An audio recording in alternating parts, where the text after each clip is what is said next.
हे छोटस गाव त्यांनी महाराष्ट्राच्या नकाशावर आणलं. नाही आधी महाराष्ट्राचं मंत्रिमंडळ खाली आलं ना पहिलं. देशाचं एकही नाही खाली आलं अजून. अडचणी आणतात दाखले द्यायला विषय आपण नंतर. मला सांगायचं हे आहे की जर समजा मनोज जरांगे पाटलांना जर सर्वसामान्य माणसाची ताकद दिली, लाखोंची नाही करोडोंची जनता त्यांच्या मागे उभी राहिली या महाराष्ट्राची, आणि सरकारला दखल घ्यावी लागली. शेतकरी हा असा पक्ष आहे, शेतकरी पक्ष का जो आपल्या रक्तामध्ये आहे. शेतकरी आणि शेती आपल्या रक्तात आहे. आणि इथून पुढे आपल्याला जर समजा वाटलं असेल, बघा हे जे काही अधिकारी बसलेत ना, हेच ब्रीफ करतात मात्र अर्धा तास, आणि ती ब्रीफ चुकीची करतात, असं माझं मत आहे. असं माझं मत. त्यांना माहित नाही की 3 दिवस फाटकी पॅन्ट, 3 दिवस घामाचा असलं शर्ट, घामाची बनियान घालणार आमचा शेतकरी रोज चिंतेत आहे.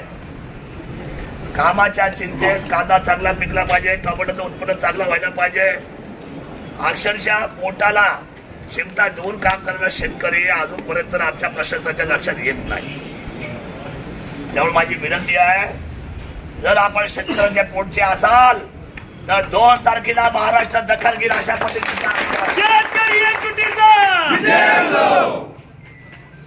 काय झाले, मोठे बंगले, गाड्या, घोड्या याच्यामुळे आपण चक्रवले सगळे, आणि येऊ का नको, बसू का नको. बरं, आणि मला सांगा पुण्याने काय होते हो?